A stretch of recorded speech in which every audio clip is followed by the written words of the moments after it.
There is obviously whether he includes Big Dave Watson rather than Mark Wright. Sure. But I think the rest of the side is very settled, Dev. This is Lausanne, and here are the teams coming out now. You have live pictures, and you can enjoy the whole game here with us on Grandstand now.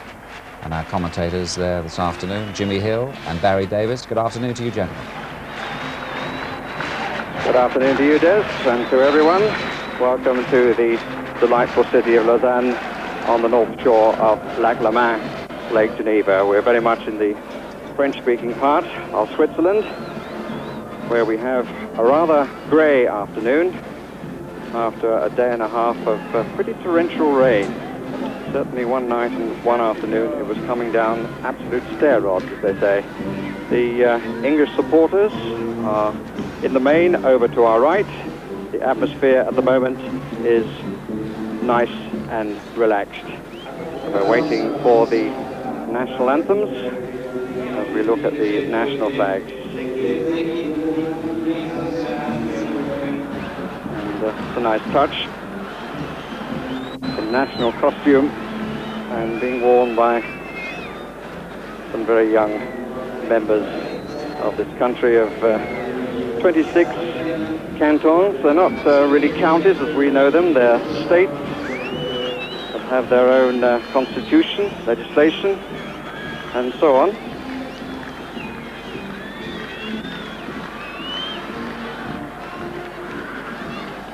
And they're doing a total lack of this Olympic Stadium.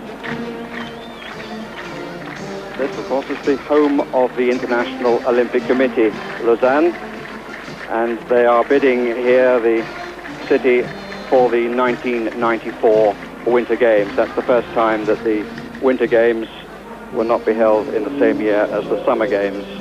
I mentioned it had been raining quite hard since we've been here. The pitch has certainly needed it. When Bobby Robson and the England players first trained on the pitch, they felt it was a little hard and bumpy, and indeed the manager asked that it should be watered, but the rain has taken the sting, the edge out of it a little bit, and the players on both sides, I'm sure, will appreciate that.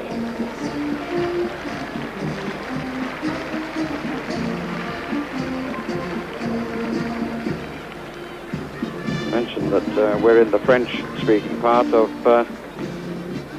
the oldest republic in the world.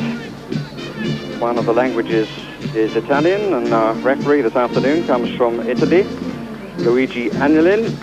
And if the name sounds familiar, it should be because he was the referee in the European Cup final in midweek. And I imagine that he, like us, is hoping that this afternoon he'll be involved in a rather better match. But the other languages here, French, Italian, German, and a curious language called Romance. And there are members of all those tongues included in the Swiss squad.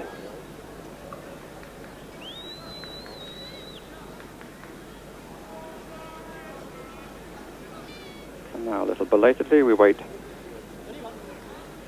for the imminent playing of the national anthems.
it was nice to see that the cries of England were silenced as the Swiss national anthem started.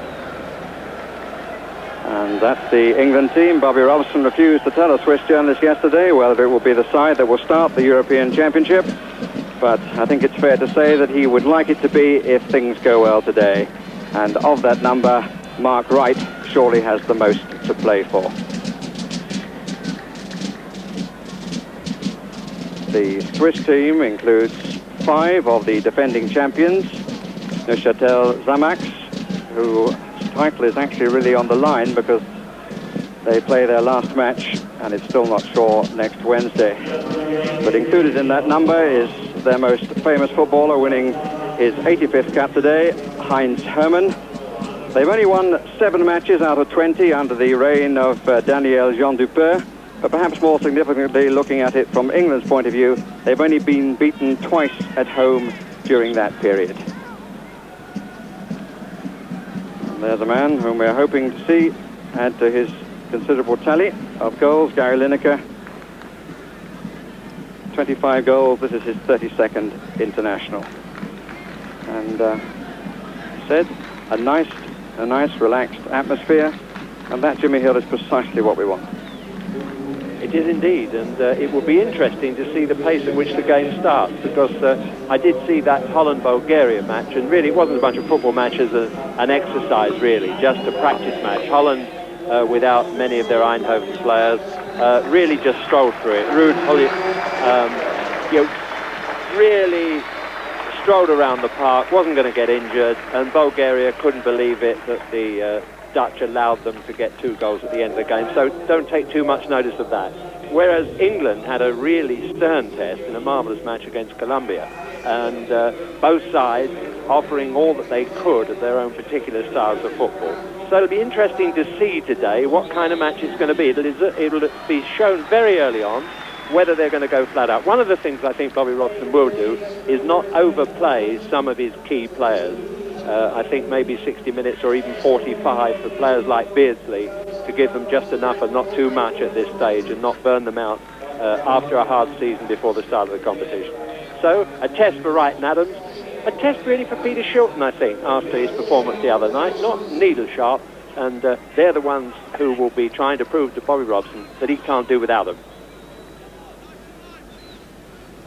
Tell you about a score in the playoffs. Bristol City 2-0 up at Walsall now. It's 3-3 overall. This is for a place in Division 2.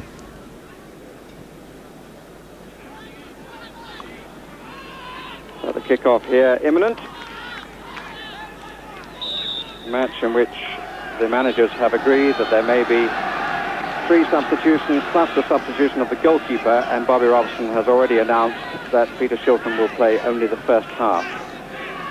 England attacking the goal to our right, and the ball with Wright. Swiss tend to play with 3 players up, 2 of them wide. John Barnes. Adams at a bit of a stretch. Just away with a little nudge, I think, but here's Robson, and here's Lineker, just onside. And the first test for Clement Boeuf, which he meets very well, the goalkeeper.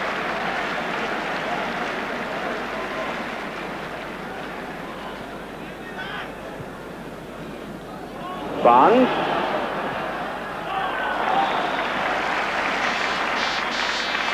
And a bright, enterprising start. And Joël Clement Boeuf, only playing his 2nd international. His first was against West Germany in Kaiserslautern a month ago.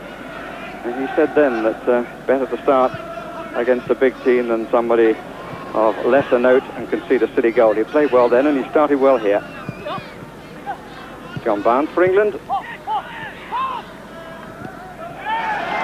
And now the Swiss for the first time, with Hermann making a break to the left, to the right rather. Adams slipping, but even so, a goal kick. Heinz Hermann, who certainly bears a passing resemblance to the famous Günter Netzer. Franz Beckenbauer, the West German manager, made it quite clear that he wished the name Hermann, in fact, was, as it sounds, German and available for his national side, that he was the best player in midfield in the meeting of the two countries. Stevens is well forward. Gary Stevens on the right. Mark Wright in possession. Away from Bickel. Offside against Gary Stevens.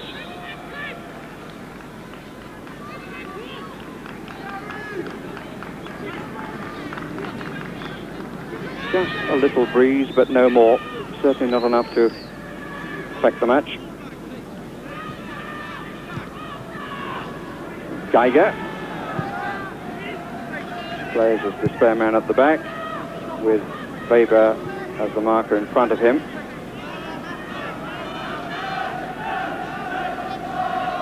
The Swiss, when they have possession, certainly have players wide. It's the old-fashioned left winger on this side and the right back on the far side.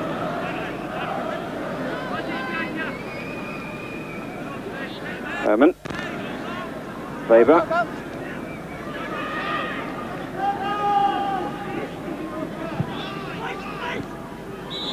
Challenge from behind. A comment from Adams, which is cut short by the Italian referee.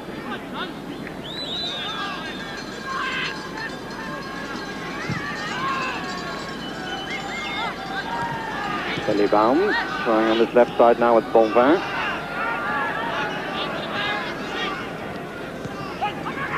Bicker.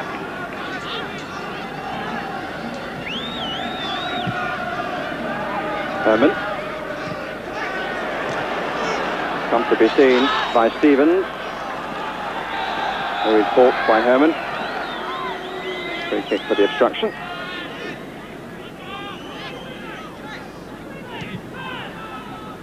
Webb. Idea was good to get it in early to Beardsley. Bickel. Very upright in style. Geiger. A little ambitious. Just a few early whistles too from the home crowd. Haven't seen an international match here on this ground in Lausanne for a year.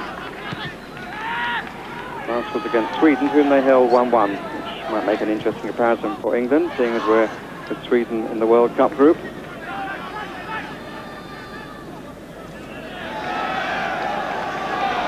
Beardsley battling away.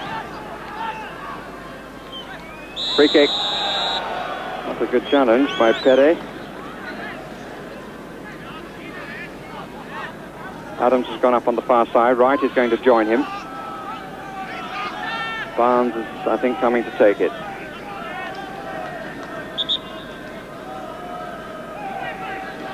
Lineker just left for the penalty spot there. Robson has made it 4 England players. He's the one on the far left as we were looking. There's space here for Barnes to have a crack if he wants to. Chipped up instead. Nobody really coming onto the header. They'd all been stuck forward. The break was Zwicker. Sanson recovered well. England bench. Don Howe. Coach Bobby Robson, I think, up in the stand at this juncture.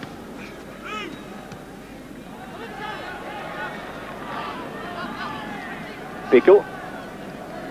Got Schillebaum on the touchline. But he ran down a cul-de-sac. That's a good challenge by Hermann. Well spread out, looking for Sutter. Finds him. Vicker in the middle. Bonvin also.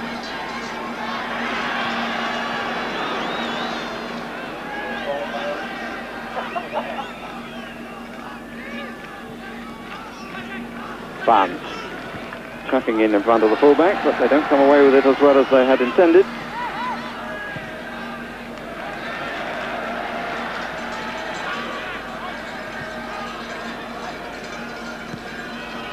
Schubert. Got it back to Geiger, in possession now.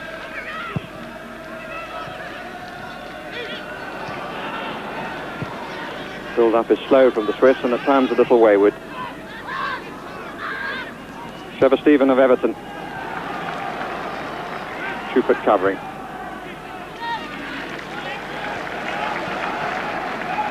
Herman.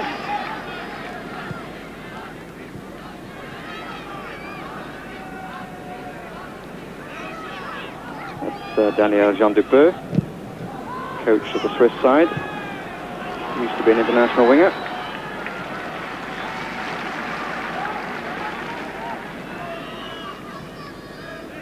Bickel.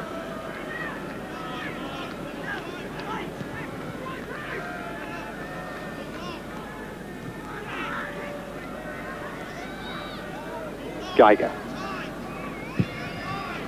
Looking for Bonvin, but it wasn't the pass of the necessary vintage.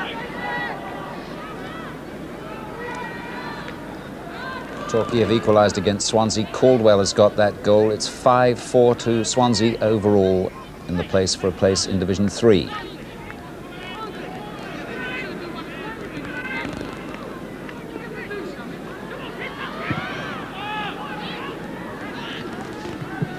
Met by Perret, but not well. Beardsley didn't really, I think, make up his mind what he was going to do, but he gets the free kick for being bundled up in Swiss paper. Robson on the ball, Lineker out to the left, Trevor Stephen this side. Is Gary Stevens, spread out immediately by Beardsley. Stevens got a bit to do here.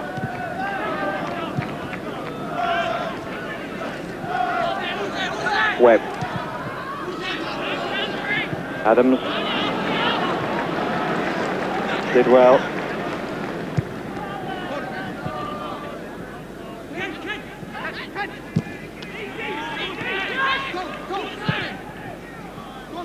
Flag must be up for offside. 2 England players caught.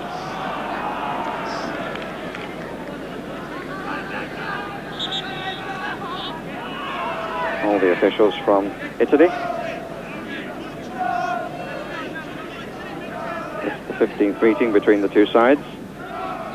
England have won 9 and the Swiss 3. The last meeting was 7 years ago in the World Cup. And the Swiss beat us and caused a few problems thereby. Herman, the only survivor in their lineup, and Sanson and Robson in England's. Right. Stephen. Lineker gets away from the marking.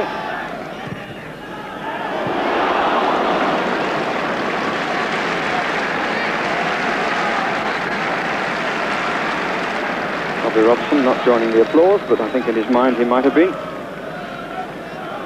Didn't find the finish, but it was a cross that caused the note.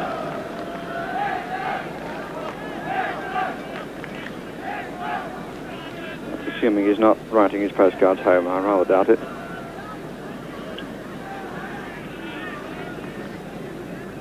Lineker nearest the goal. Met by Bonvin, and Webb couldn't keep it down. Quite a crowd in front of him. Quite a bright start for England. They've very determined start in many ways. They've made 3 chances already, half chances, 2 of them stopped by the keeper. One, Gary Lineker's first touch wasn't up to his usual standard, but his pace made up for it on that early chance and forced the goalkeeper to save. There's that blast of Webb's over the top, not the finish we expect, but an enterprising start and suggesting quite good things to come, I would think.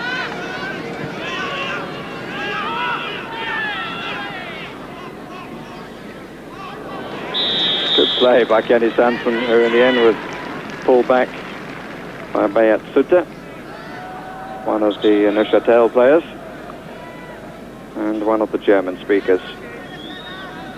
In the entire squad there are 10 who speak German, 5 who speak French, 1 Italian speaker and 1 Romance. Their coach is French speaking. Take for some lively comments that may not always be understood in the dressing room.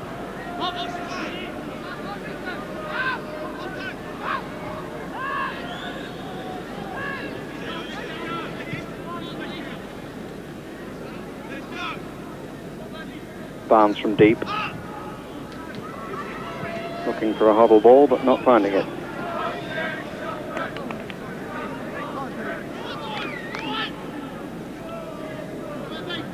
confess I'm guessing, but I believe that is the British ambassador here.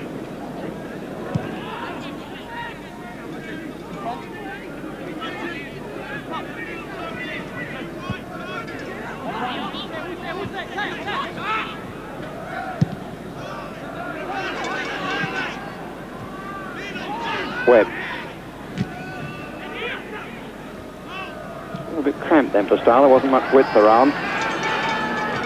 Stevens. Adams. Lineker. That shows that in spite of the amount of rain, the pitch is still pretty hard. Put up. It's Christophe Bonvin.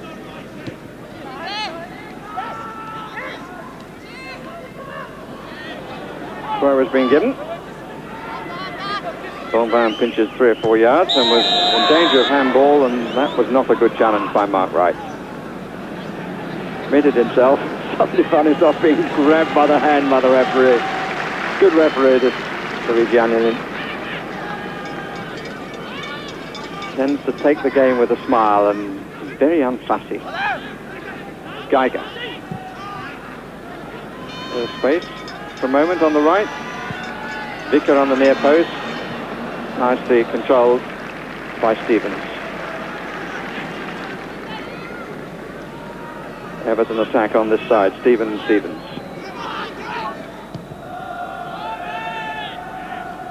Liverpool getting involved in now Manchester United. Ever Steven has got away, but didn't get a pass that he could move on to.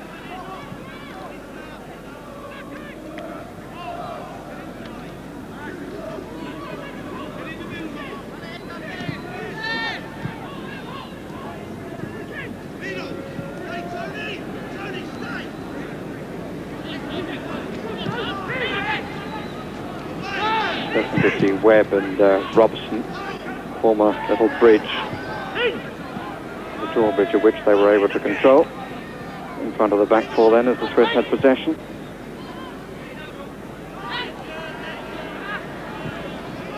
Herman's made the forward run. Good head up by Adams.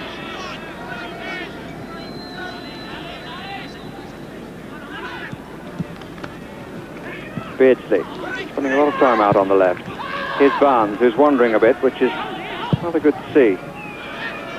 Stevens.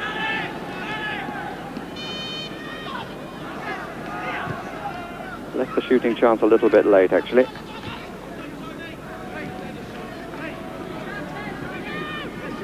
A few minutes to go in the playoffs. If things stay as they are, Chelsea are heading for the second division, Middlesbrough for the first. It's all square between Walsall and Bristol City at the moment. And Torquay 4, Swansea 5. These are the aggregate scores with just a few minutes to play. Let's pick up the Swiss again. And it's all square here in Lausanne with a little over 15 minutes gone in England's last warm-up contest before the European Championship.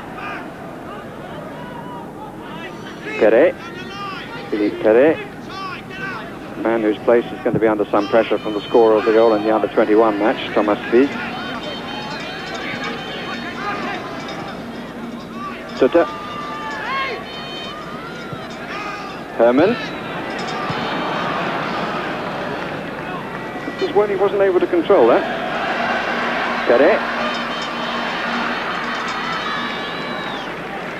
But I heard you refer to the excellent goal that Thomas Viz scored. I think we should also say that the equaliser was also a very fine goal by Paul Gascoigne.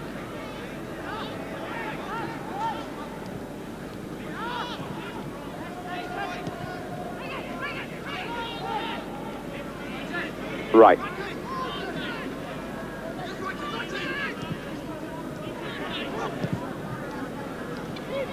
Not one of Robson's better passes.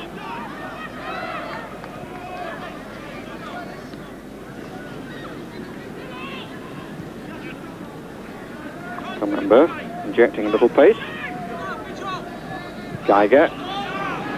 Poor pass. Schellebaum having to work rather hard.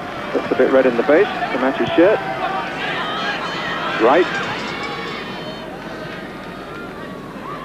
Care with which Peter Shilton was watching that bounce. I was just wondering how you assess a goalkeeper's form just before a European competition when he doesn't get a shot or a cross or anything to deal with, which is the case at the moment for sure.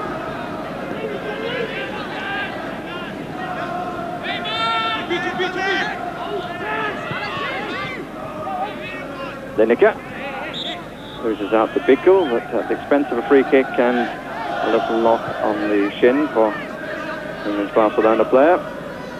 Supporters come from all around the country, including there's a Chelsea flag there, inevitably. I thought they might have other things on their mind.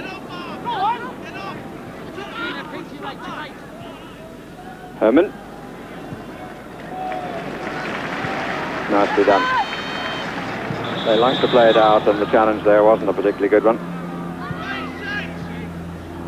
Herman.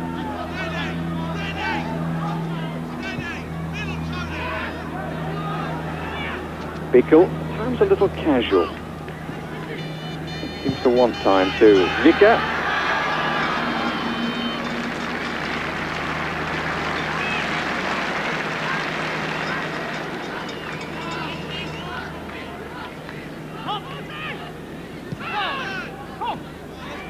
A pleasant afternoon for playing football, in marked contrast to yesterday. This time yesterday it was absolutely teeming with rain, but in spite of that, the Swiss, who could hardly see each other across their training pitch, were endeavouring to train.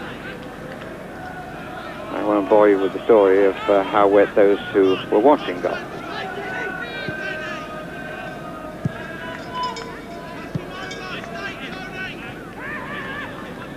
Weber. Don't often see a Swiss player touching the ball just once. Bickel.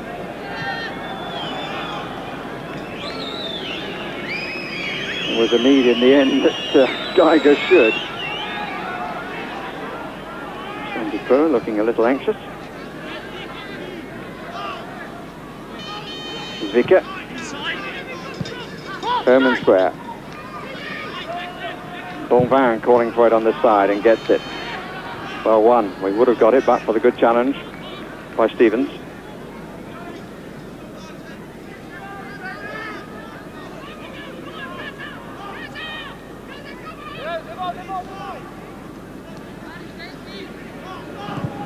Geiger.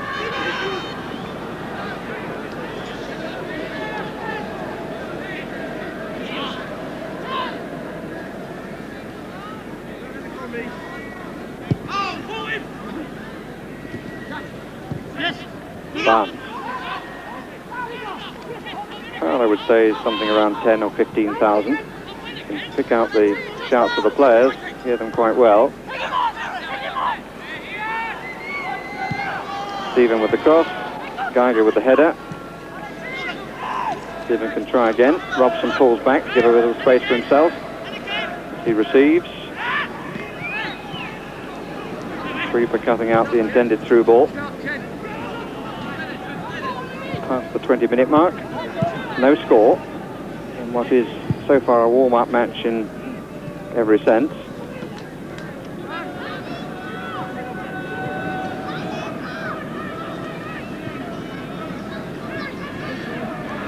Weber. Free kick has been given for the challenge by Sanson on Vicker.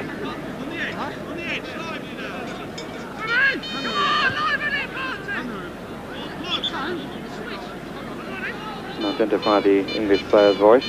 We want things livened up a bit. Don't think we'd argue.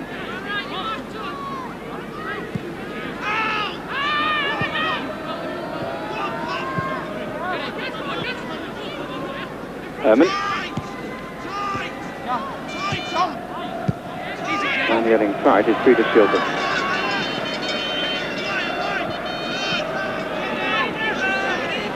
Robson. Beardsley starts to go, pulls back. Barnes. Here's Beardsley. Plays it on instead for Trevor Stephen.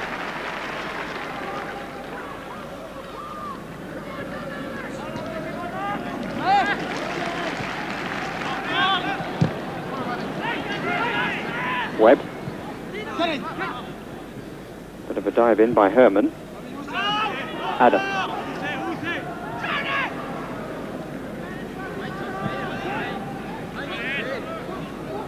Lineker starts to move and has to come back because he's now offside.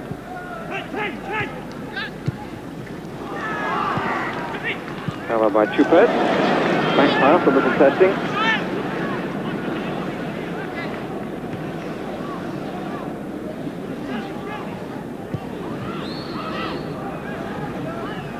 Middlesbrough are in Division 1 for next season. Chelsea go down to Division 2. Chelsea won 1-0 on the day, a goal by Dury, but the 2 goals that Middlesbrough scored in the first leg of the playoff final was enough for them. They're up to the First Division, and Shilton has the ball in Switzerland.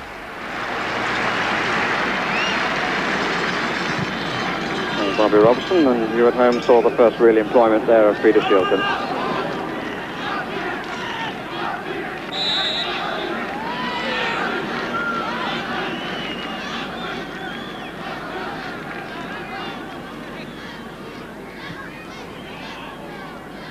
I wonder whether among the Chelsea despair there will be consolation for Tony Dorigo. That's one of the decisions that Bobby Robson has to make. He says he's going to announce his squad for the European Championship after today's game, as soon as he knows about fitness of Dorigo and of Gary Pannister. And maybe he's going to have to make a choice between the two. And there are 1 or 2 on the subs bench here this afternoon, and we're hoping they'll get their chance to get the manager's nod at the 11th hour.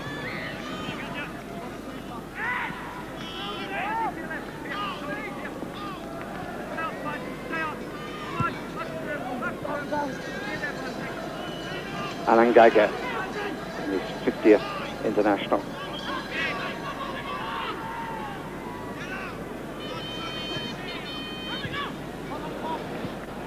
Chupert fighting off a bit more than he could.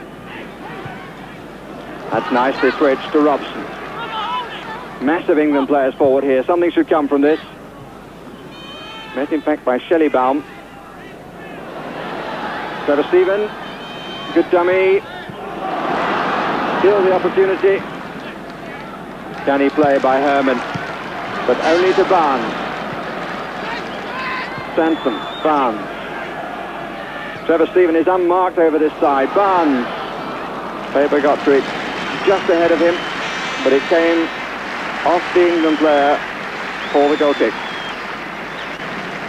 That was more like it. I was just thinking with Barnes how in a way he's fallen from grace from being at a peak where everybody was talking about him as the most exciting football we've seen in years.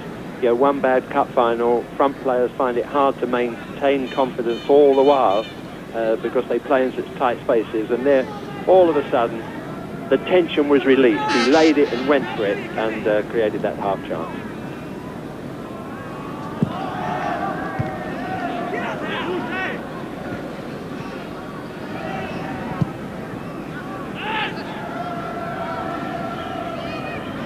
Shelley Baum.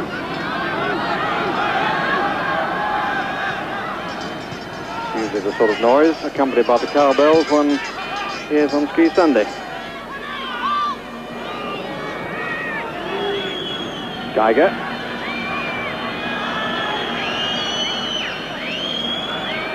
And the crowd want to see a little bit better from their team. 2 against 2 here, right header. Only does Vicker, sets it up. Well, he had an option on either foot then, and rather suggested that he preferred his left, but he didn't get it quite as he wanted, did he? There was half a moment. Brought it back, side foot shot actually, and it's certainly by coming to his left, he gave himself more space.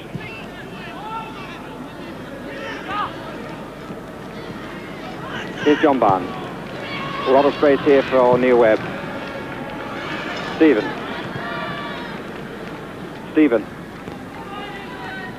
He usually has 2 to take on down this flank. He's getting into a lot of forward positions, Trevor Stephen, but he hasn't as yet looked likely to produce something from those positions because he's had too many for company in red shirts. And I think you know this gentleman by now.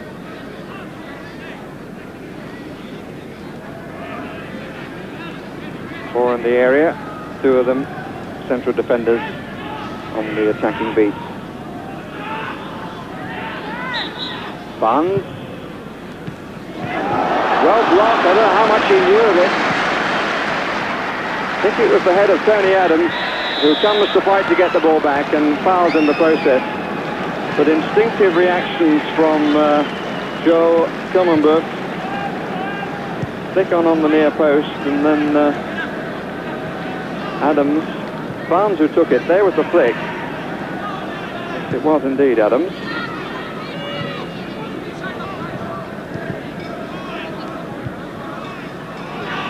Webb.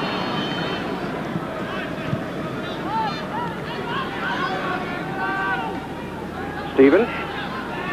He's done one. Two. Quite a considerable effort, not the third. Bickle.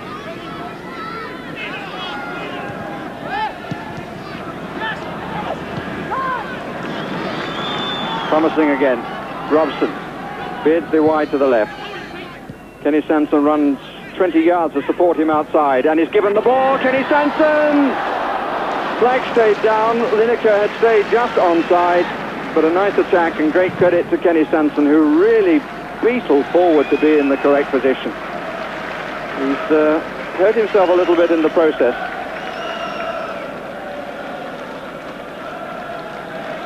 That was the end of the move, which was no great credit to Kenny Sanson, who, as against Scotland, got forward really well and was a useful cross. Kummenberg, a little bit fortunate, the punch was rather down. Is Perret. It's the swift throw.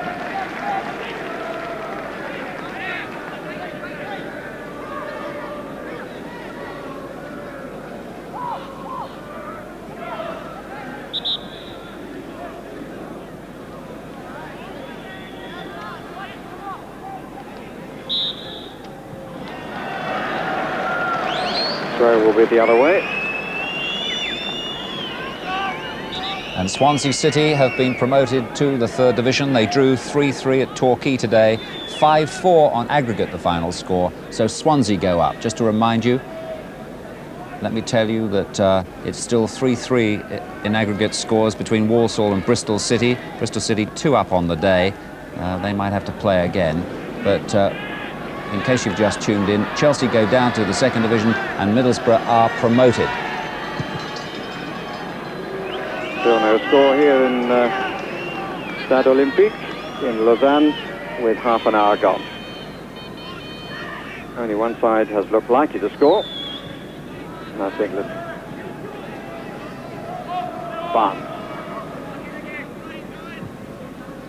Adams. In some respects, it would be nice to see the Swiss play a bit better, because if there are doubts in the mind still of Bobby Robson about his two central defenders, there aren't too many questions being asked about them by the Swiss players at the moment. The ball stays inside. That's what matters, not where the goalkeeper's feet are. He's a very competent goalkeeper, this fella. Taken over from Martin Brunet, who had the job for a year. Herman. Bickle. Great applause for forward movement. Sutter, Bonvan in the middle, so is Vicker. Out by Webb. Comfortably picked up by Stevens. There's Gary Stevens on the right. Neil Webb moving forward to the left. Lineker comes across the area. That was a good cutout by Geiger. Robson. He turned into a bit of a problem then, Brian Robson. It must be noted by players around the world that he likes to turn onto his left. Yes, I was just watching Gary Stevens there. He's right on top of his form, full of confidence, full of running, overlapping at every opportunity. He obviously doesn't want Viv Anderson to take his place, and I think if I were the manager this afternoon, it would secure that one position, although there is some doubt about Viv Anderson's fitness, and more will be revealed later in the day when we see what the final 20 is. Bonvin getting the better of Stevens. Adams having to work a bit hard. Bonvin, Adams, slightly unorthodox style, ending the danger. Christophe Bonvin from FC Sion, 23 years old, 11th cap. Out by right. Hesitation by Shelley Baum.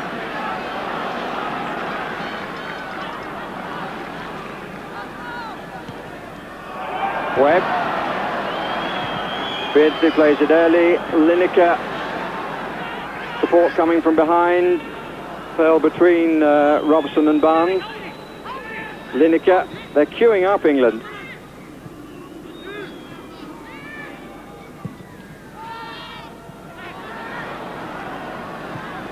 Disappointing end to that.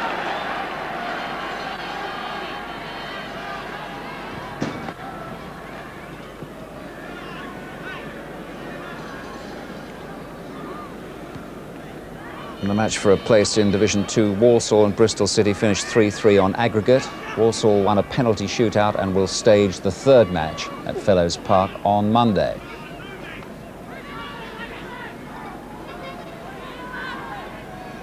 And just to tell you that unfortunately there's some crowd trouble at Stamford Bridge after Chelsea won today but were defeated overall by Middlesbrough and are relegated to the second division. A fair bit of crowd trouble at the ground after, unfortunately.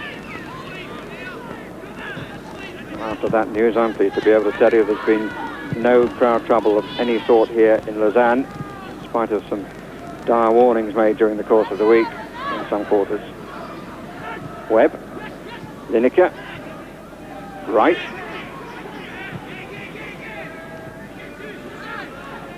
Stevens, Webb moved too soon. Lineker was poised, but Webb had gone offside.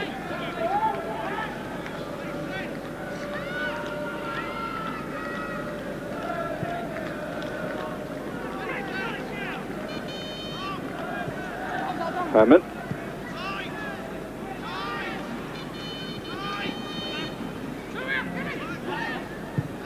How many throat lozenges Peter Steele can get through in a season?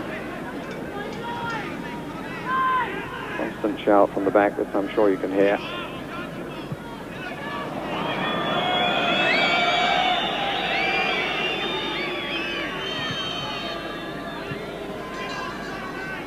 Weber.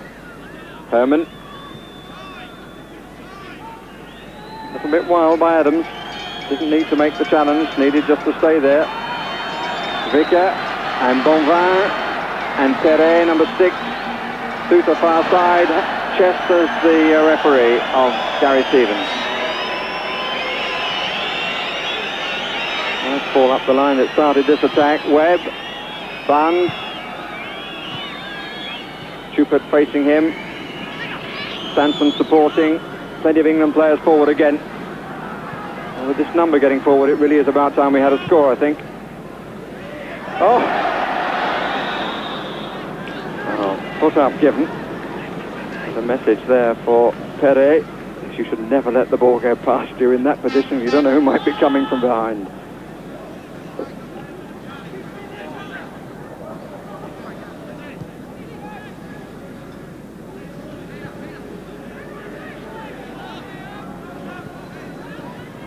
Weber. The languid Herman. Rather hard-puffing Shelley Baum. Hans-Peter Zwicker. Denied the shot by Robson. It's Sutter. Herman. Oh, he's got a bit of room, Herman. Thinks about it. Thought about it too much. Geiger. Perhaps amounts to the, I'm going to say, the most pressure we've seen from Switzerland. It came to a very unhappy end for them, and here's Beardsley going down the middle, but the pass from Lineker really wasn't quite crisp enough.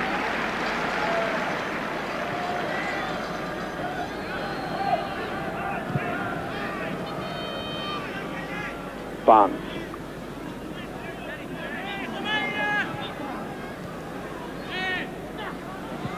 Again, Sansom in support. The pass was a good one, so was the pullback. Well intercepted by Weber. Bonvin. Pretty leggy player. Sutter. Bonvin's gone down the middle. Zicker now to the right. Vicker to the left. The corner.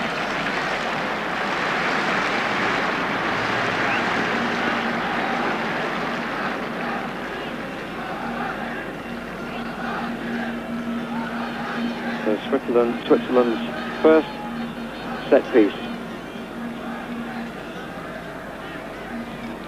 Bickel to take it. Bonvin just outside the area, as is Sutter. Bonvin, another corner. He was beaten to the head by Wright.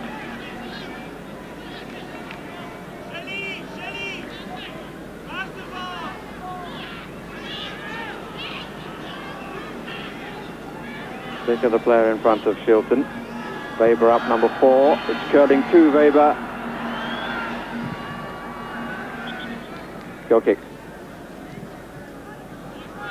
One thing England are proving, that they're a difficult side to play against. I mean, they're doing religiously, sticking to all their defensive disciplines as if points were at stake in this match today. The Swiss are a little impatient of their crowd at times because they can't accomplish anything against the 8- and 9-man defence that the England team have got there to break from all that while. So we are, if not that exciting up front at the moment in finishing off moves, but proving ourselves a disciplined team that's not easy to create anything against at all.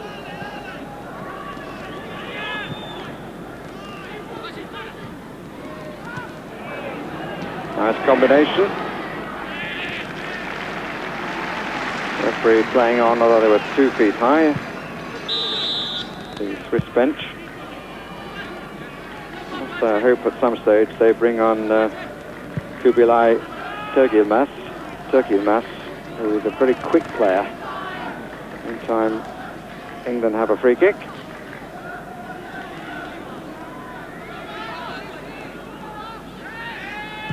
Beardsley takes. Stevens guarded this left side well. Webb a little unlucky. Now Bonvin.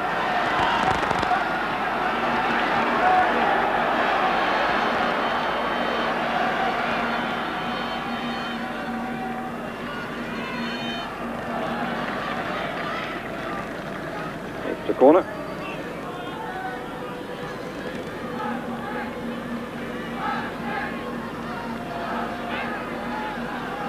Bickel taking them from either side. Herman on the edge of the area. Zwicker in front of Shilton. Weber. Schubert. Herman. Bonvin. Just got a little away from Gary Stevens, but the angle was always going to be very difficult for him.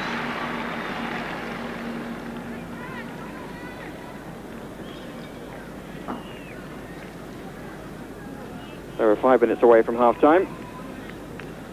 Still no score. England's 9th international of the season.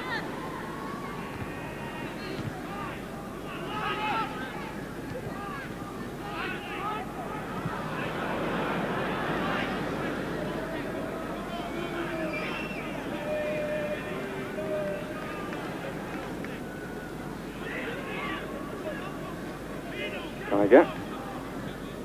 1 defeat during the course of the season was in Germany in September. Never been a happy month for England sides in recent years. Nobody filling the hole in the middle. Barnes doing the defending job, but conceding the free kick.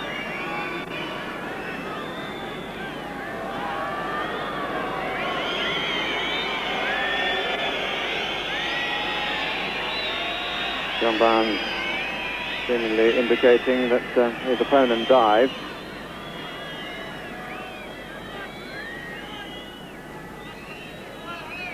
Bonvin taking a position on the 6-yard area. 7 is Sutter, 4 is Weber.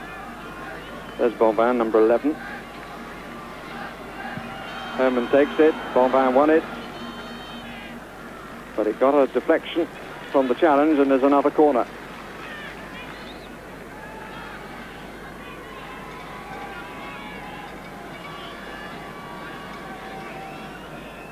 Switzerland ending the half with a few corners, 3 on the trot.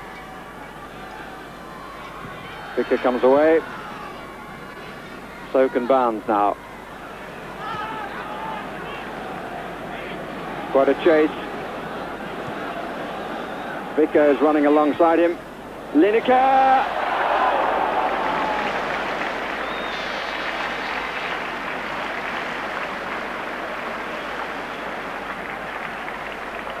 Would have been nice and a reward for a lot of industry from John Barnes.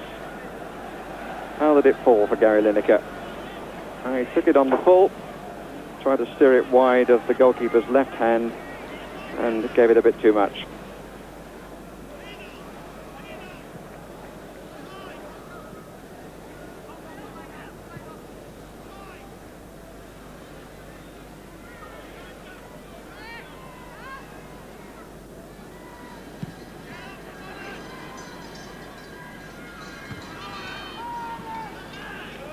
Again. Adams across.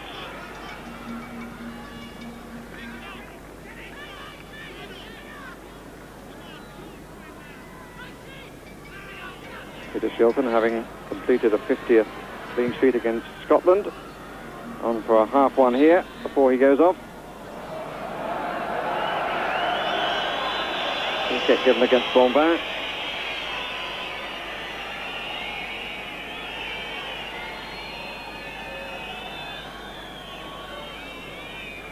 Mark Wright.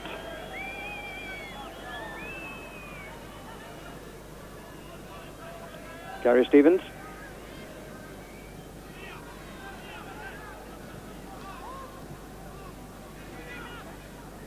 Barnes pulls back a little bit to receive. Sanson down that touch line, in fact more in the inside left position, now going wider. Adams in possession. Webb comfortably turned to find some space. But with a sweeper coming across, that asked a bit too much of Lineker. Sweeper, the spare defender. Right, well watched. And very sharply the referee blows the half-time whistle. And we have no goals here in Lausanne. And Jimmy Hill, half-time report. Well, after, 3 hours of commentary this week, Barry, I think you deserve a goal, but you've got all but a goal to describe. Not too bad from England's point of view. They are very reliable in defence. They've not conceded a chance, really, for the Swiss to score. And there are some good signs. Wright and Adams stood up well in the middle. They've not been put under that much pressure, but they've done all right. Sansom looks in form. The Everton pair on the right have linked up well. Robson not in top gear, but strolling through the game, not risking injury. But Beardsley and Barnes still haven't really recaptured the magic that will turn England from a pretty good side into an extremely good one. So at half-time, nothing to report from the terraces, which is good. And in terms of goals, nothing to report from the playing area either. It's Switzerland 0, England 0. Thanks. We'll be live back there for the second half of that match. There are things to report from the terraces at Stamford Bridge, I'm afraid. There's been crowd trouble there after the match today. Chelsea are relegated. Middlesbrough go up. They won 2-1 in aggregate overall. That's confirmation of it. Chelsea won 1-0 on the day, but they go down to the second division. A good win for Bristol City at Walsall today gives them a 3-3 aggregate. Walsall won the penalty shootout to hold the replay on Monday on their home ground at Fellows Park. And Swansea, they've gone up to Division 3, 5-4 on aggregate, having drawn 3-3 today. Well, now Chelsea scored pretty early in the match today against Middlesbrough, and the omens were good at that point. Have a look at it. This little pass through, Dixon's touch, and Wilson to Nevin. Nevin's chip, Dury!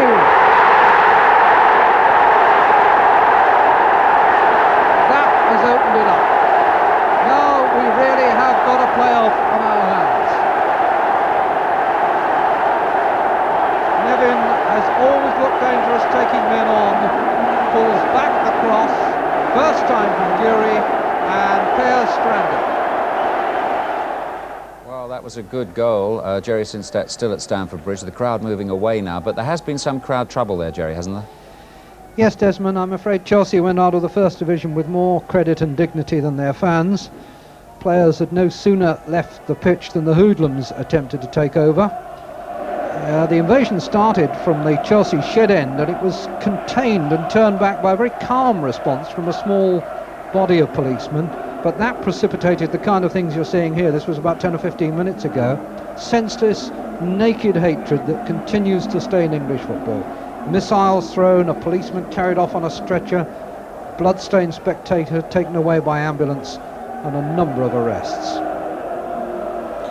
So sad scenes there. This was earlier on, I take it. This was earlier on, yes. This was in fact the crowd invasion that was very well contained by the police, who avoided confrontation, didn't come rushing on, held the police horses back, and just a dozen men on foot calmly walked on and turned them back. But it was after that that the trouble started on the terraces, once the spectators had been cleared from the pitch. We better switch to some thoughts on the game itself, Jerry. What sort of match was it in the end? Well, it was really a very good match, Desmond. Chelsea did everything they could possibly have done, I think. They played with a great deal of confidence and control at the back. They restricted Middlesbrough to only 3 or 4 shots on target. Joe McLaughlin was outstanding, and after Dury had scored the goal that you showed in the 19th minute, it did look as though they might be able to pinch the second and take it to another game. But Middlesbrough, for their part, played, I thought, very calmly. Pallister and Mowbray very sensible at the middle of the defence, and they didn't get sucked into helter-skelter football. They just kept their shape, kept their discipline, and in the end kept their nerve. Thanks, Jerry. And the Middlesbrough fans clearly still there inside the Stamford Bridge ground. So Middlesbrough go up, Chelsea go down. As far as a place in the second division is concerned, we don't know yet. Bristol City won 2-0 at Walsall today, which was a great performance by them, 3-3 overall. Larry Canning now reports. Bristol City put on a tremendous performance to come back from the dead of a first leg 3-1 deficit and bring Walsall to this replay. In a first half which they totally dominated, they got the first important goal in the 31st minute when fullback Rob Newman got his head to an Alan Walsh corner, and although the ball was cleared, the referee said the ball had crossed the line. But that goal brought Walsall to a rousing start to the second half and put City under severe pressure. David Kelly brought keeper Keith Waugh to full stretch to save. Phil Hawker had a header cleared off the line, and when Walsall looked right on top, City broke away to score again in the 65th minute when Carl Schutt beat Barber with a low shot. Walsall have since won 4-2 on penalties to decide that the replay is here at Walsall on Monday. And Swansea City drew at Torquay today, which was enough to send them up to the third division. Frank Partridge now reports. Say what you like about the fourth division or a playoff series that keeps the football specials running until the last Saturday in May. This was a magnificent game played at hectic speed on a November-style mud bath and overflowing with good things. In the first half, goals were flying in almost as quickly as you could write down the scorers' names. Rayner and McCarthy for Swansea to give them a 4-1 aggregate lead after 27 minutes. 2 and 6 minutes by Torquay's free-ranging right-back Jim McNichol, 4-3 to Swansea. On the stroke of half-time, a fine strike by Alan Davis put the Welsh side 2 in front overall. Torquay, driving forward in the rain, hit the bar, McCarthy again, and then reduced the deficit to 1 when a David Caldwell header sneaked in. That made it 5-4 to Swansea overall. The playing conditions were now farcical, but the standard of play was quite incredible. And finally, amidst the mayhem, it was Swansea keeper Peter Guthrie who emerged as the hero and took them into the third division with 2 brave and inspired saves in the closing minutes. Consolation for Wales on the day of their rugby disaster, but spare a thought for the losers. I'm sure Swansea will.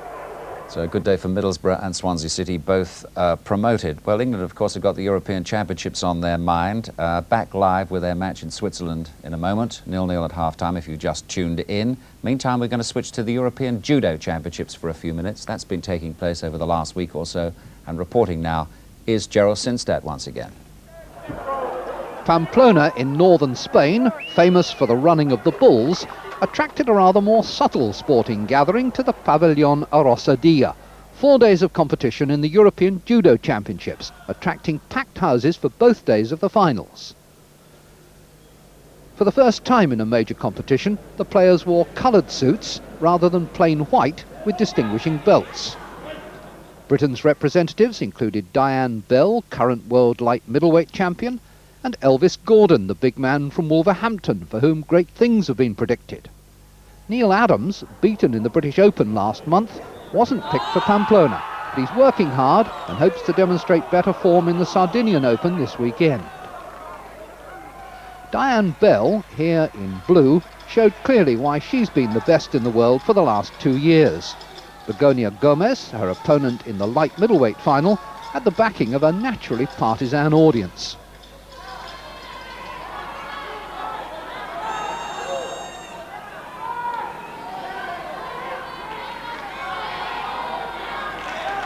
But Gomez had no answer to this drop shoulder throw for Yuko and 5 points. Gomez almost certainly knew this was coming. It's the move that wins Bell many of her decisions. But like many another victim, the Spanish girl couldn't defend against it.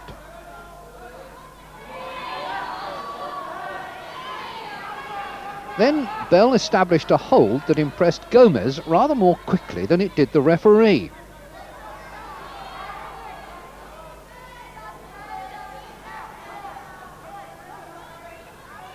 It was only after prolonged contemplation that the official decided that the hold was good and the count could begin.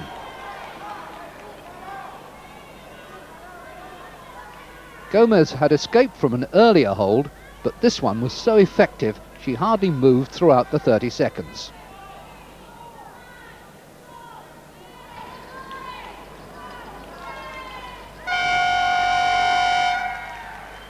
Diane Bell.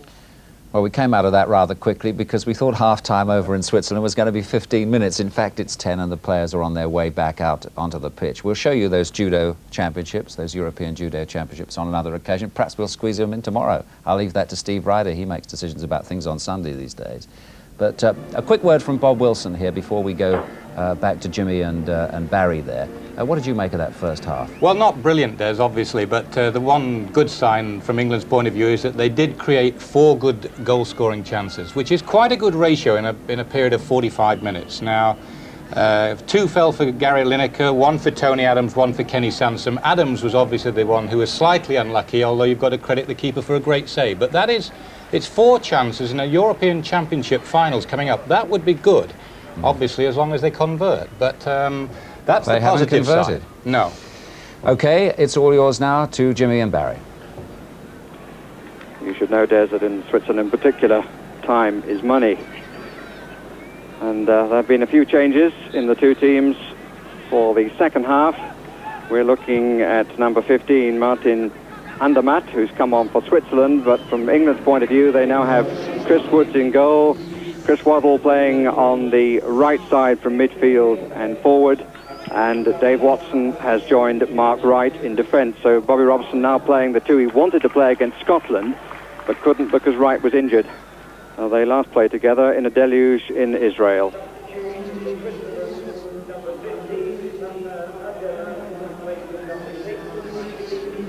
Pere is the player who's gone off for Switzerland. And of course the England player, Shilton's gone off from goal, as we said he would. Oh, more important is Bobby Robson said he would. And Trevor Stephen has gone off.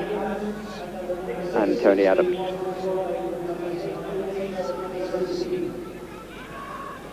It's Dave Watson.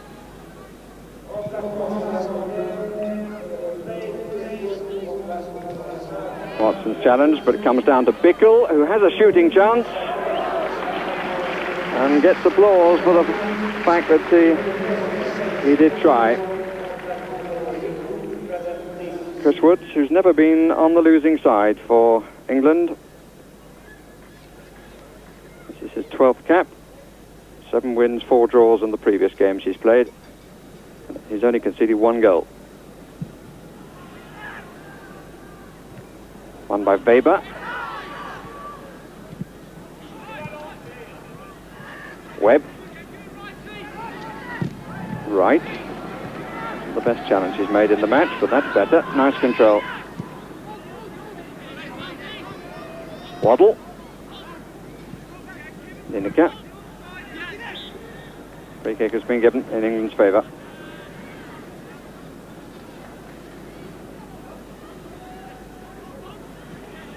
Robson. Beardsley is over this way.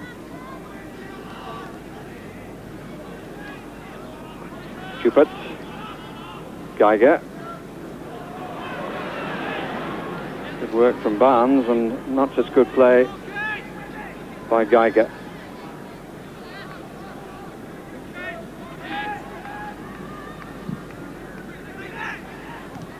Presence of Andermatt gives Grasshopper Club a representative on the pitch.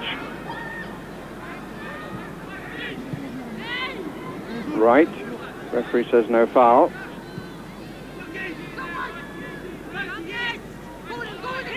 Schellbaum. Herman. Here's the substitute. Andermatt. Played as the man at the back in place of Geiger against the Germans and did well, but he's now playing in his club position in midfield. Free kick for the foul on Chris Waddle. Bobby Robson said of him yesterday that he's not yet, as he would describe it, razor sharp after his hernia operation. I'm sure that it was perhaps in Waddle's case the best expression to use. Always looks a little languid and often doesn't shave before playing.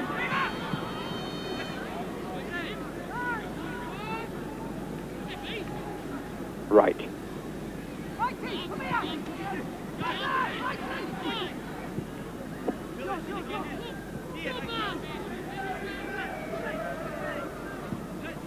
Barnes. Played inside more than wide, with Beardsley playing wide most of the time. Wearing number 9. Robson. Sanson. Certainly recovered his form after uncertainties at the club, Arsenal. That's a good challenge by Andermatt, nobody moving for him. And in the end he plays a poor pass, but in fairness to the ball carrier, nobody offered him an option at all.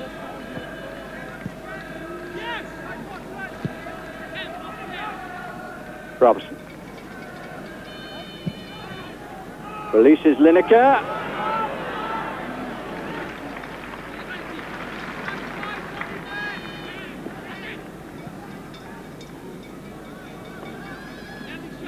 That pass there from deep is the one that does give the room to drop for a front-running player to get on top of it. We've been sort of building up attacks and then trying to play that through ball with a sweeper and a goalkeeper coming out to cut it, to cut it out. But that occasion it was played from deeper and earlier and gave Lineker the chance to get away. He was only just a fraction away from getting to that.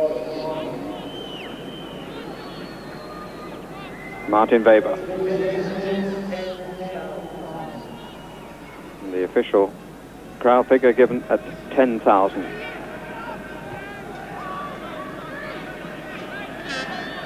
John Barnes. Still the pace of practice match, which hasn't really varied too much. But now Neil Webb. Beardsley now wide on the right. Supported by Gary Stevens, finds Webb instead.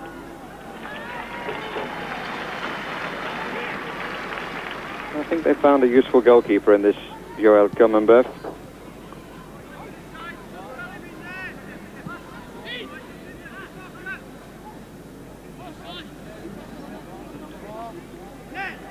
Webb.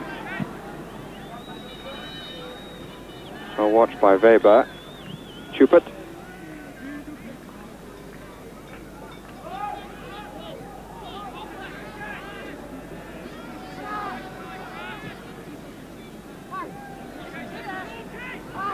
Herman. Never really got out of second gear, Heinz Herman. Geiger. Lineker is forward. 4 moving from midfield. Beardsley in possession. Waddle on the right. Lineker looking for the early one, which isn't going to come. 2 other players. Waddle might set himself up.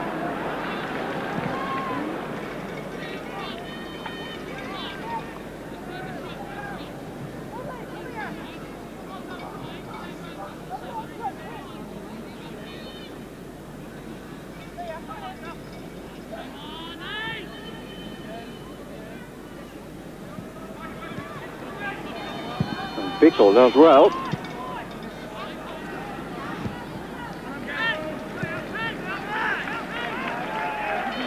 A bit more appreciation from the home crowd. This is Chupert. Herman usually has to be involved somewhere in the move, but showing no relish for going for the return ball into areas where he might get hurt as a result. Bobby Robson noticeably not sitting comfortably. Watson.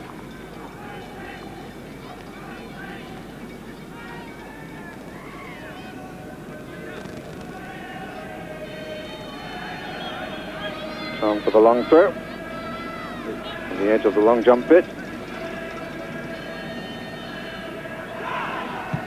Positive header by Watson. Area of his game of which he shows great authority. Bombin. Got a long way to go.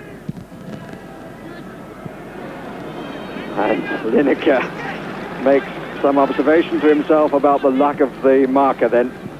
Could so easily have gone wrong for Weber. Oh dear, oh dear. A little wild by Wright. And Vicker.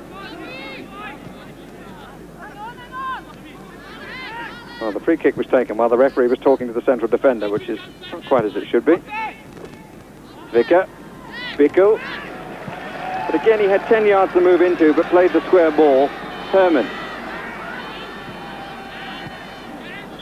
Offside.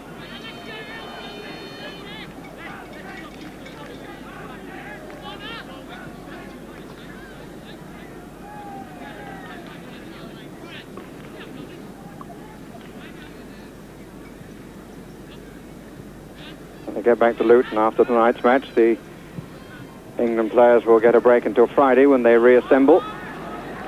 Play a match against Aylesbury on Saturday, the winners of the Visa's home league. Herman must have heard me. Herman again. Watson who cut him off, but it's the first time I think we've seen Herman really penetrate or endeavour to penetrate the last third of the field.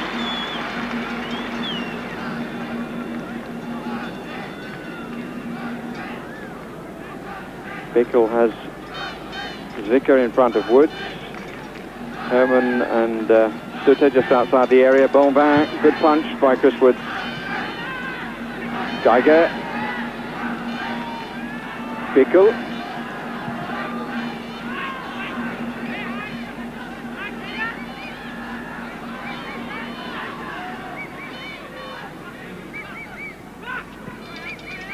Paul Swiston in the area. Suter. Flag is up for offside. Referee lets play go on, and rightly surely. Poor return ball, that a little casual. This is Andermatt, 3 in the middle. And the cross beating everybody. Bickle.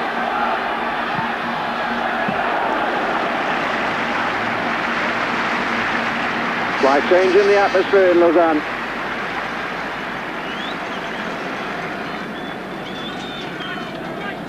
Good strike, but Woods knew where it was going and that he didn't need to do anything about it. The England team beginning to look a bit of a mess, I'm afraid. It's they can't make up their minds whether it's a practice match or whether it's a very important final match against strength before the main tournament. And Some are doing one thing, some are doing the others, and that they do look disjointed.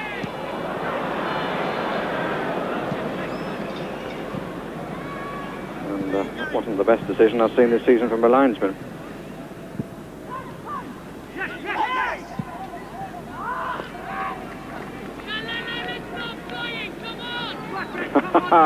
You probably picked that up. Let's stop playing, come on.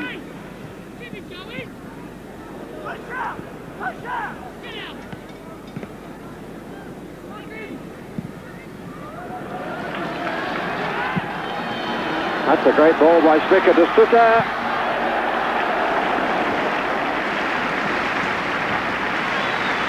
He's disappointed. England are relieved. It was a tremendous crossfield pass, but not the accuracy in shot. Spicker, the little number 9 who played it, and Sutter didn't hang about, but he didn't quite get it right. Switzerland, who have struggled to score goals since Claudio Sulso was forced into retirement because of injury. So he was a bit of a thorn in our side. Referee looks at the linesman and has given a free kick. Well, the players were unsure, and I confess so was I. He takes his time making up his mind, this referee. He's one who's not going to get excited this afternoon or do any extra running. But at the end, he's given a corner, which is an even stranger decision than the first one. Beardsley will take it.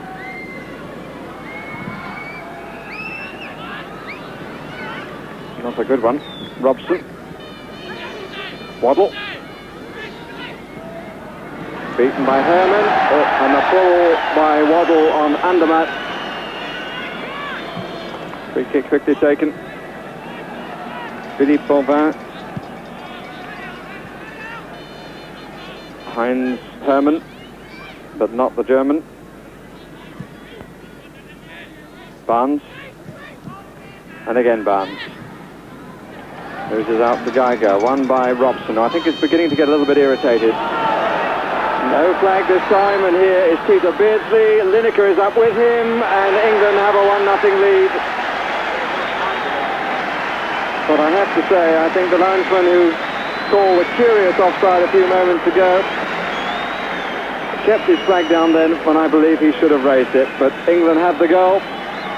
Beardsley, not for the first time in his international career, supplying Lineker, who certainly not for the first time in his career finds a telling finish for his 26th goal for his country. It was Robson's determination which won it in midfield.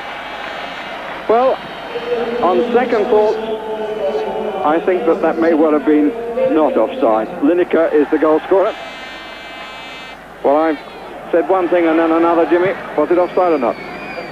It was very tight. I don't think the Beardsley was offside, but I think the player in the middle was offside first time round, and supposedly interfering, which was Lineker.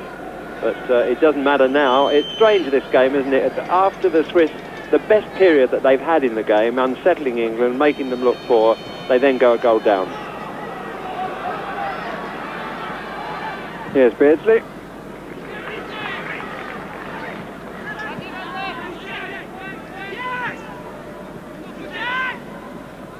Stevens. Waddle. Lineker had to check again before moving back and moving forward again. This is Webb. Beardsley. Unlucky. No, I don't think there's any question about Beardsley in that move, but one's first impression was that Lineker was offside, but the replay did seem to suggest otherwise. It's all history now, and can I congratulate you on scoring a goal, Barry? It's Weber. Bickel.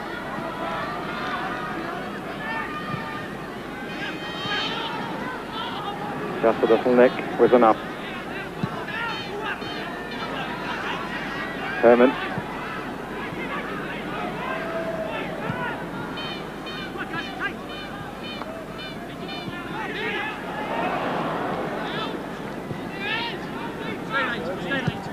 Steady Baum.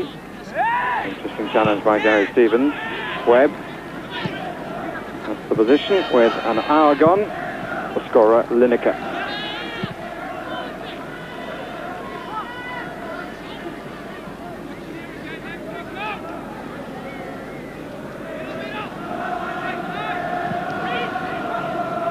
Barnes. Good battling by Barnes. Nice, neat, tight control. Put in by Geiger. And the challenge by Robson on Bickel. Caught the Swiss player's ankle.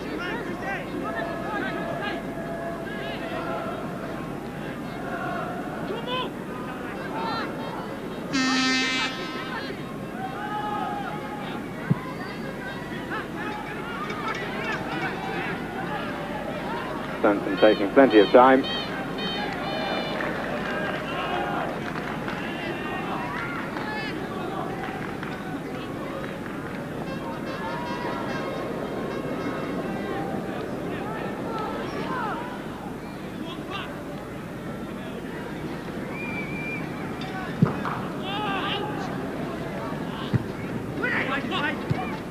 Right.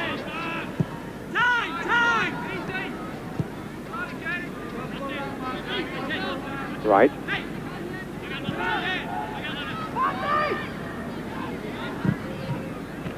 Haven't seen Wright carry the ball forward in the match yet. Free kick against Weber.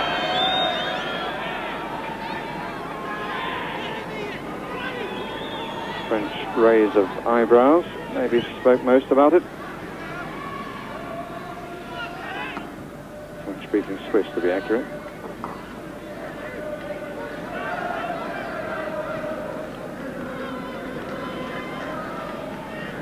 Switzerland in the qualifying matches for the European Championships finished fourth in a group behind Italy and Sweden and Portugal. Pretty tough time for them, but they held the Italians at home 0-0 and the Swedes at home 1-1. Robson. He started the move for the goal.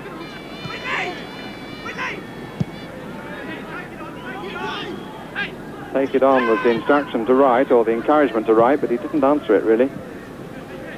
Beardsley offside. Not against him, but against Stevens.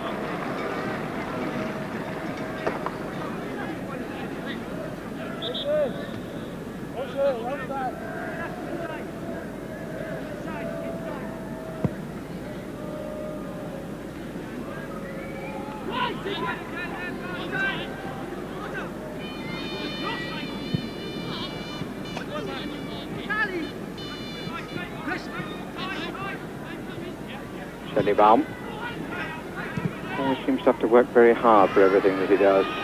Suter. Schubert. Beardsley. Waddle was flattened off the ball. Shot came from Andermatt.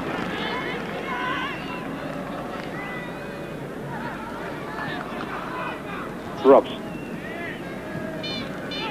Webb. Lineker. Did he keep it in? No.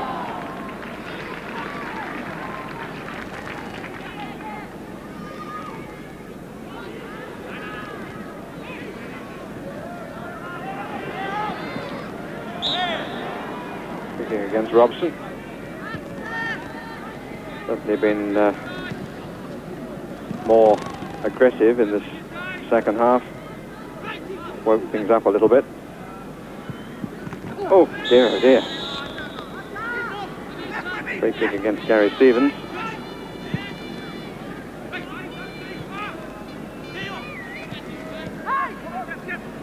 Herman. Bonvin, two waiting for the cross. Barnes is the covering player, didn't make it. Bickel is too short for him. Andermatt. Waddle in the right back position. Barnes took it well and has released Webb, who's offside. can see there the England teamwork with that long cross came over from the left with the defenders outstripped by it, that there was Barnes back picking up the last man. They do that rigidly. They've worked very hard at that. It doesn't make interesting or exciting football, but it makes another Swiss substitution. They brought on Kubilay Turkilmaz in place of Philippe Bonvin. I know you've been waiting to say that all afternoon, that player with a difficult name to pronounce, Turkilmaz. But the England players did get up a gear when they scored that goal. But I'm afraid that when we read the Sunday papers tomorrow, the headlines will not be brilliantly in favour of a splendid display, especially as there's been just a little bit of discontent between the press and the England party with regard to the way in which the hooligan thing has been reported. But you could say the team has done so far just enough for a final trial.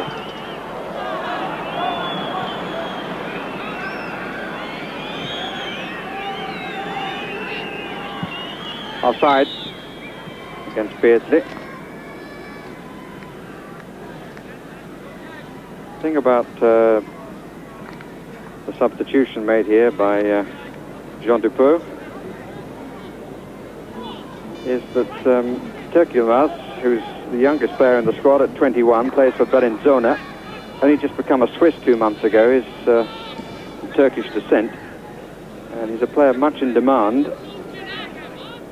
Neuchâtel Xamax have offered 3 players and £500,000 for him. If he's given possession, he might ask a few questions about the England defence, which is really what we're asking.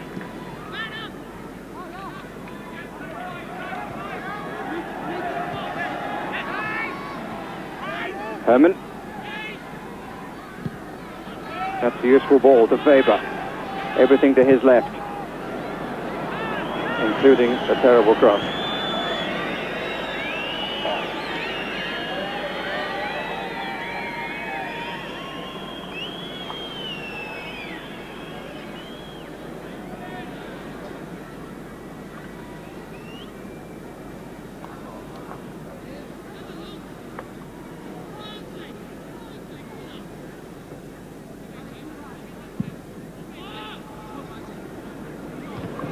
They made sure.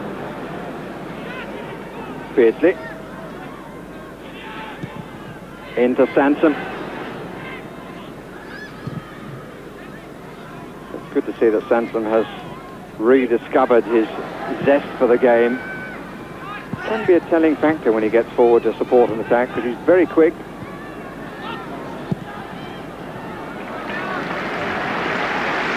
This was all behind the shot from Sutter.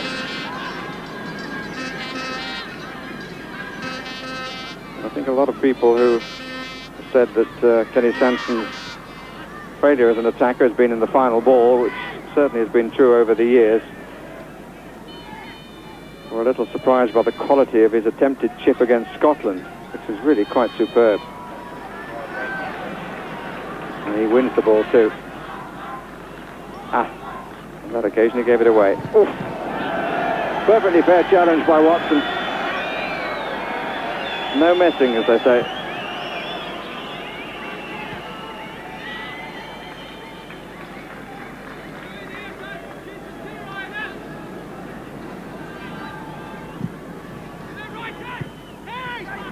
Sitter.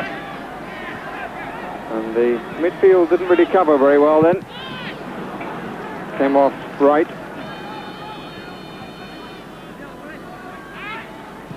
Herman.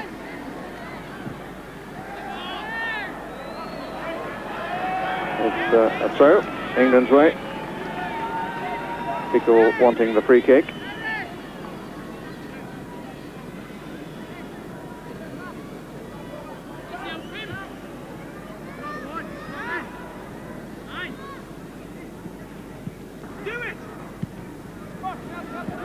Poor clearance by Gary Stevens. Not a particularly good pass by Herman. He gets through. Watson Strong header. Herman.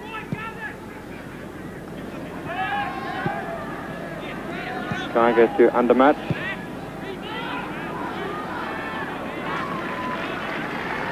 Come to be taken by Chris Woods from Chupet.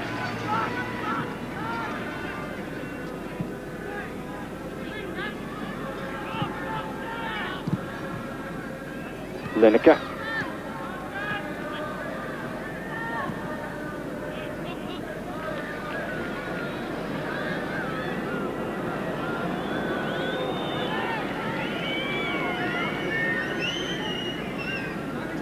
Andermatt.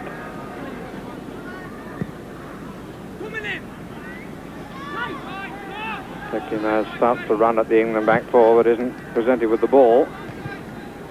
I don't think he's actually had a touch at a setting moment yet. Foul by Watson.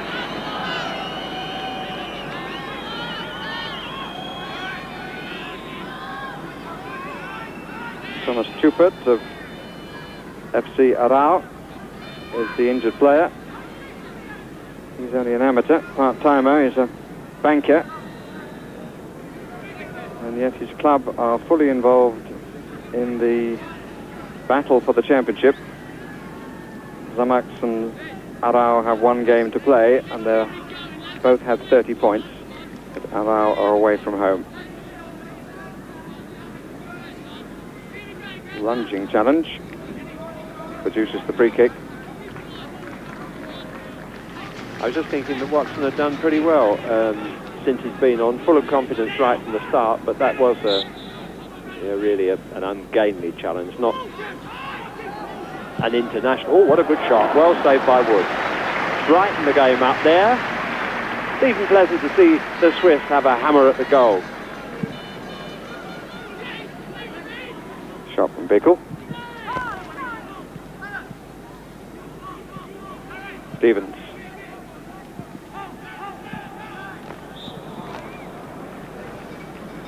Waddle just hasn't been able to get in the game at all on that right wing. It's one thing playing wingers, or supposed wingers, but you've got to get them much more service of the ball than these two have got wide out on the line. They're marked very tightly with the sweeper system. They've got a man on them, but there's Beardsley put Lineker through again. But the linesman, who's had the most testing afternoon of all over there, decided that that one was offside. Herman.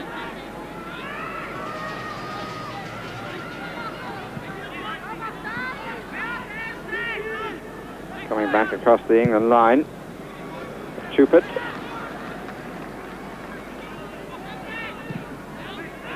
Herman. Suter.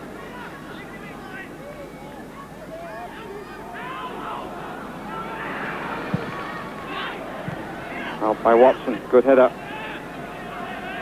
Geiger. Everybody had come back. There was no outlet then for England.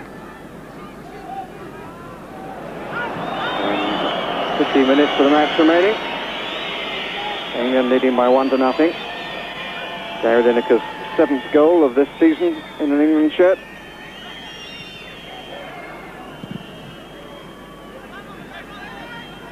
Sanson. Webb. Bickle. Comfortably away from two challenges. This is Turkey Mass.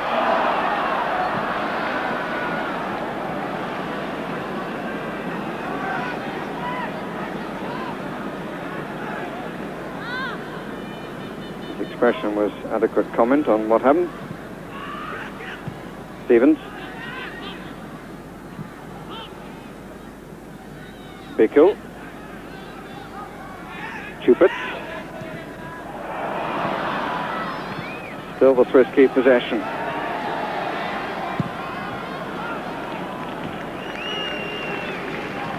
Driven by Marco Schillibaum. As his two names suggest, is of mixed Italian and German parentage. Of the Swiss country.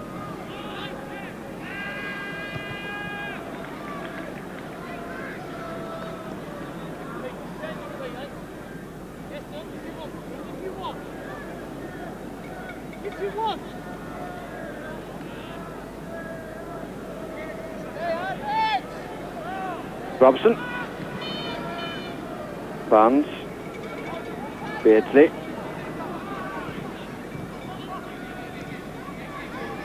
Barnes.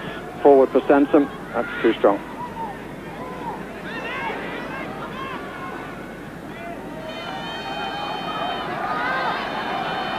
Geiger.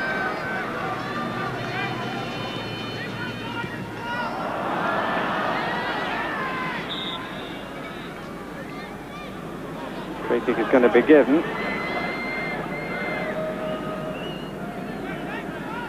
Herman made the greater appeal. Bickle.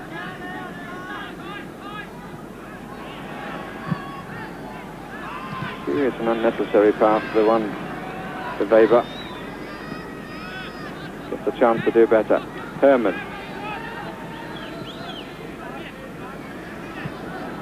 Schubert. A lot of movement from Turkey Yilmaz, but too much. Tried to move across the back line.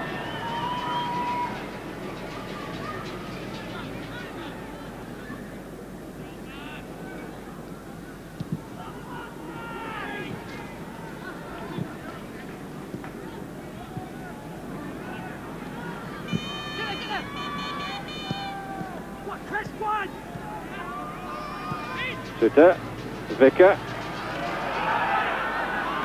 The turn really didn't work. Comes to Chupert.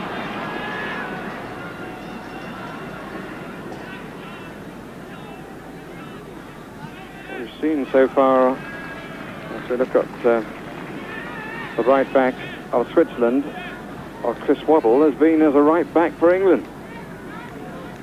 Well, the disciplines that they are keeping right up to the end of this, what might be called a practice match in some ways, are as if it was in a cup final or a championship.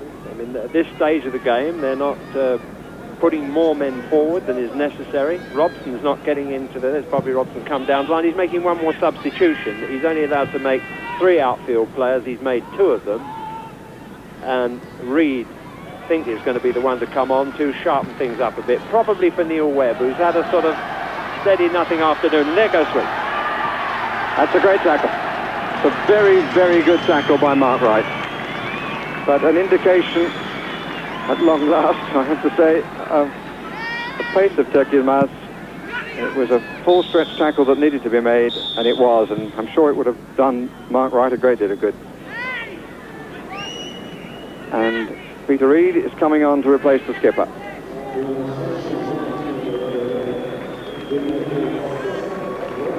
A pat on the back from the England supporting team, and Reid immediately assumes the captaincy.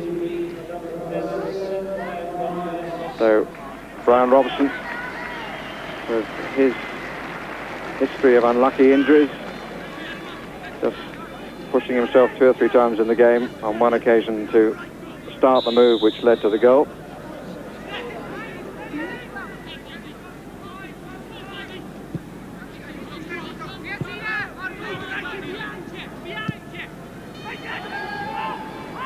Andermatt.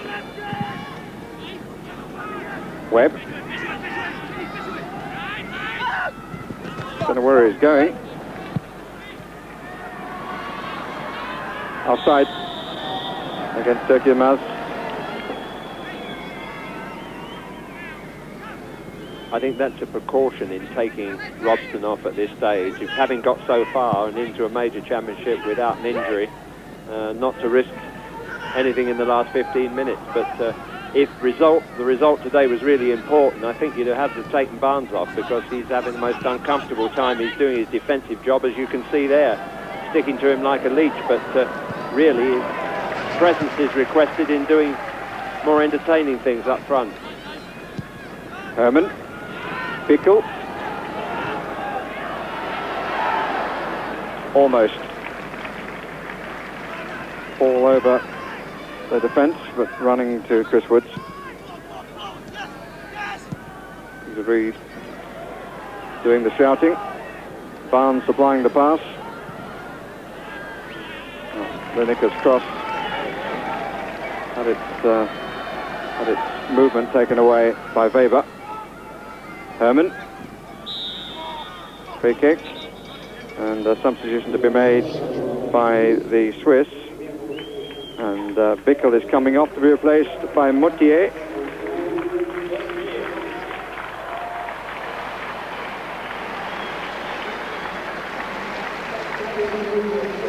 Bickel of FC Zurich.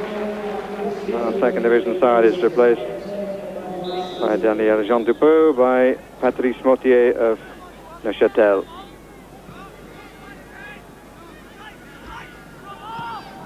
Number 6 representative on the field.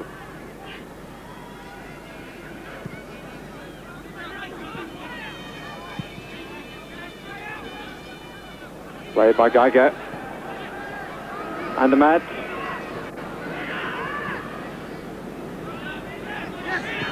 Waddle.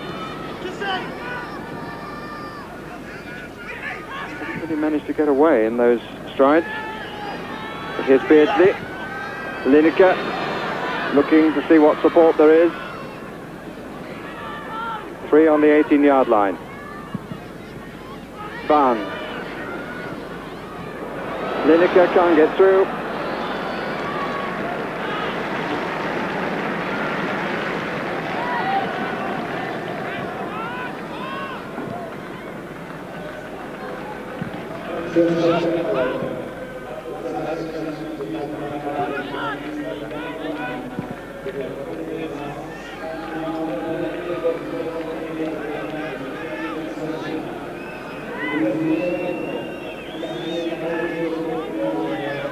Vicker. Sutter. Blocked by Gary Stevens. Hermann. Oh, Watson away with a ball that's rather stuck between his ankles, and Lineker goes from his own half. Is onside, Commonwealth out to meet him. And he was well challenged by Marco Schallibaum, who had to make an awful lot of ground to get in a challenge, but did. Commonwealth sits it out as the ball goes wide, and the corner is given. Came from the clearance by Watson, the flick on by Beardsley.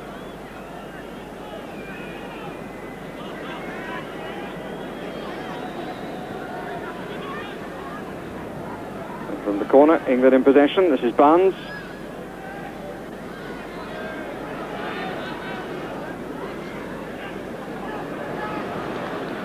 Reed.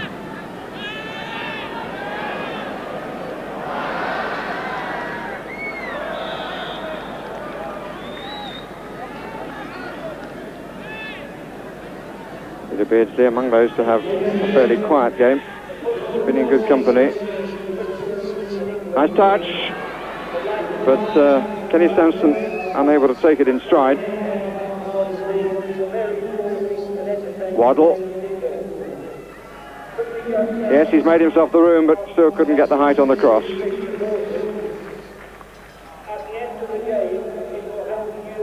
5 minutes remaining. And England still the goal to the good.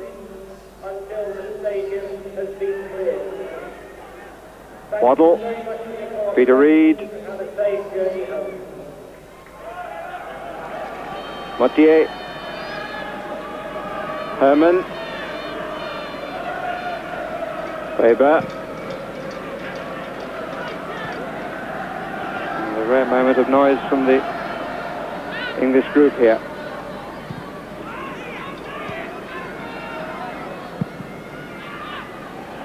Mistake in defence. Vicker.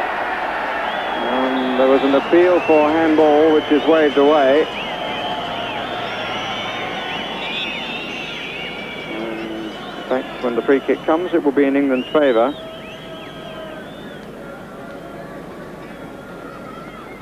Hansen going in now with the challenge with Zwicker, but Zwicker turned him round and pushed at the same time.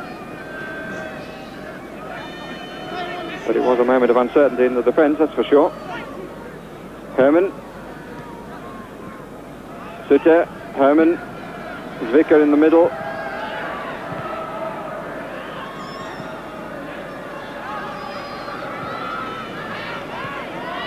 Schellebaum. Oh dear, Sansom! And what an opportunity. Andermatt. And twice in a matter of seconds, England in all sorts of trouble at the back.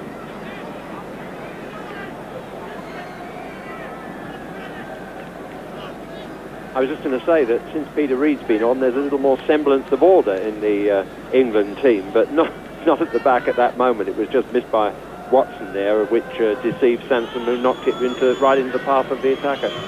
But if Bobby Robson was thinking about leaving Reedy out of his party, I don't think now, even in this sort of 15 minutes he's been there, that he would do that. There's a boot flown right across the pitch there. I'm not too sure which player it's come from at the moment.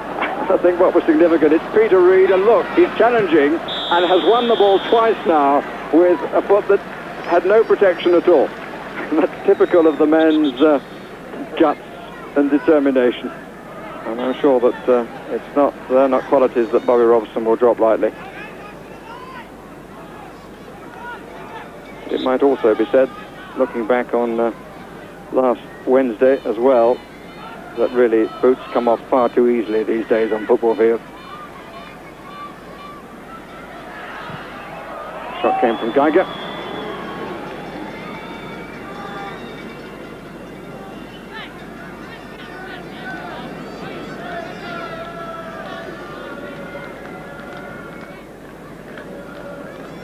Bonvin enjoying the refreshment after another Swiss miss.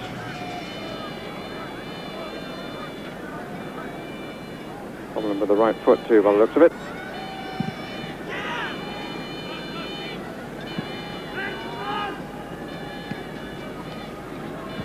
According to the stadium clock to our left, we're moving into the last minute of the match.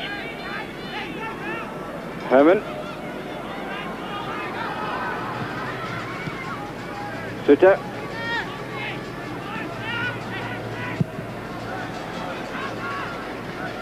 Mottier. Ball waiting for a cross. Mottier waiting too to find the right moment. The testing cross too, met by Waddle. Reid. Beardsley. Barnes starts to go. Weber has come across, but Barnes there first. Reid. No movement to his right. Now Waddle is in the centre forward position, but a lack of concentration by Barnes.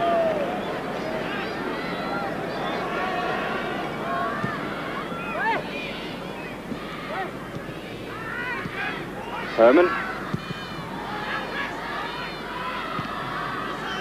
Waddle again from a defensive position.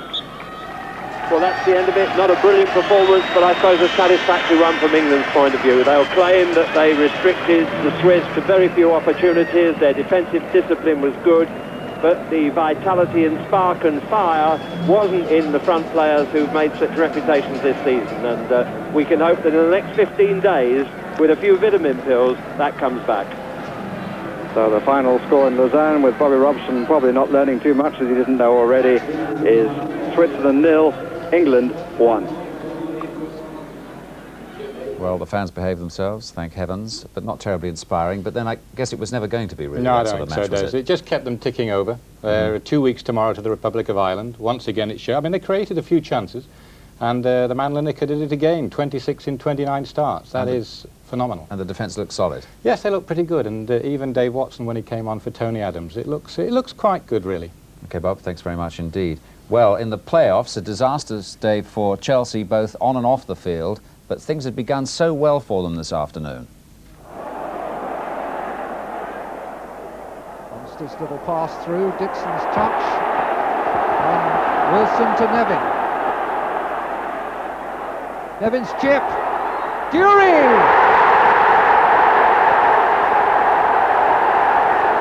That has opened it up. Now we really have got a playoff on our hands.